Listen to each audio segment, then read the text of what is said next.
अस्सलामु अलैकुम वरहमतुल्लाह। दमिश्क के अदीब शेख अली तंतानवी ने अपनी याददाश्तों में लिखा है कि दमिश्क में एक बहुत बड़ी मस्जिद है और वो मस्जिद जामे तौबा के नाम से मशहूर है। इस मस्जिद का नाम मस्जिद तौबा रखने की वजह यह है कि वहाँ पहले फहशा और मुनकरात का मरकज़ था। 7वीं हिजरी में एक मुसलमान बादशाह ने इसको खरीद कर वहाँ एक मस्जिद तामीर कराई। एक तालिब इल्म जो कि बहुत ज़्यादा गरीब और इज़्ज़त नफ्स में मशहूर था, वो इसी मस्जिद के एक कमरे में साकिन था। 2 रोज़ गुजर चुके थे कि उसने कुछ नहीं खाया था और उसके पास खाने के लिए कोई चीज़ नहीं थी और ना ही खाना खरीदने के लिए कोई पैसा उसके पास था।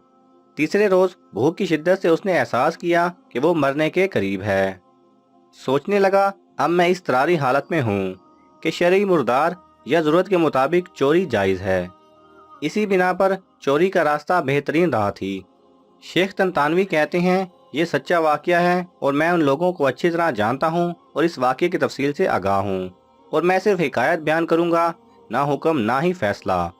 ये मस्जिद एक कदीमी मोहल्ला में वाक़ थी और वहाँ तमाम मकानात कदीमी तर्ज पर इस तरह बने हुए हैं कि एक दूसरे की छतें आपस में मिली हुई हैं और छतों से ही सारे मोहल्ले में जाया जा सकता है। ये जवान मस्जिद की छत पर गया और वहाँ से मोहल्ले के घरों की तरफ चल दिया। पहले घर में पहुंचा तो देखा वहां कुछ खवातीन हैं, तो सर झुका के वहां से चला गया। बाद वाले घर पहुंचा तो देखा घर खाली है, लेकिन उस घर से खाने की खुशबू आ रही है। भूख की शिद्दत में जब खाने की खुशबू उसके दिमाग में पहुंची तो आहिने रुबा की मानिंद उसको अपनी तरफ खींच लिया। ये मकान एक मंजिल था। वो नौजवान छत से बालकनी और फिर वहां से किचन में कूद गया। फौरन बावर्ची खाने में पहुंचा, देगची का ढक्कन उठाया तो उसमें भरे हुए बैंगन का सालन था। एक बैंगन उठाया, भूख की शिद्दत से सालन के गर्म होने की भी परवाह नहीं की। बैंगन को दांतों से काटा और जैसे ही निकलना चाहा तो उसी वक्त अक्ल अपनी जगह वापस आ गई और उसका ईमान जाग गया। अपने आप से कहने लगा, खुदा की पनाह, मैं तालिब इल्म हूँ, लोगों के घरों में घुसूं और चोरी करूं।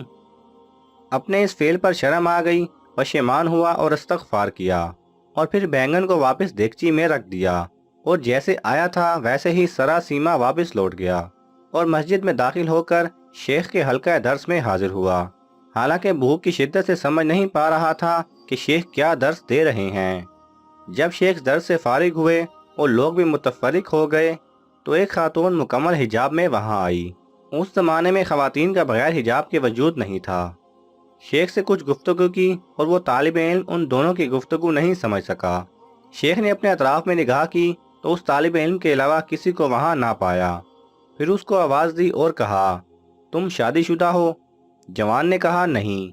शेख ने कहा, तुम शादी नहीं करना चाहते? जवान खामोश रहा। शेख ने फिर कहा, मुझे बताओ, तुम शादी करना चाहते हो या नहीं? उस जवान ने जवाब दिया, खुदा की कसम, मेरे पास एक लुकमा रोटी के लिए पैसे भी नहीं हैं, मैं किस तरह शादी करूं? शेख ने कहा, ये खातून आई है, इसने मुझे बताया है कि इसका शोहर वफात पा गया है और ये इस शहर में बेकस है और इसका दुनिया में सिवाय एक ज़ईफ चचा के कोई अजीज़ व रिश्तेदार नहीं है। अपने चचा को ये साथ लेकर आई है और वो इस वक्त इस मस्जिद के एक गोशा में बैठा हुआ है और इस खातून को इसके शोहर से घर और माल विरासत में मिला है। अब ये आई है और ऐसे मर्द से शादी करना चाहती है जो शरन उसका शोहर और उसका सरपरस्त हो, ताकि तन्हाई और बदनीयत इंसानों से महफूज रहे। क्या तुम इससे शादी करोगे? जवान ने कहा, हाँ। और फिर उस खातून से पूछा कि तुम इसको अपने शोहर के तौर पर कबूल करती हो? उसने भी मुस्बत में जवाब दिया। शेख ने उस खातून के चचा और 2 गवाहों को बुलाकर उन दोनों का अकद पढ़ दिया और उस तालिब इल्म के बजाय खुद उस खातून का महर अदा किया और फिर उस खातून से कहा, अपने शोहर का हाथ थाम लो। उसने हाथ थाम लिया और अपने घर की तरफ अपने शोहर की रहनुमाई की। जब घर में दाखिल हुई तो अपने चेहरे से नकाब हटा दिया। वो जवान अपनी जोजा के हुस्न और जमाल से मबहूत हो गया और जब उस घर की तरफ मुतवज्जे हुआ तो देखा कि वही घर है जिसमें वो दाखिल हुआ था।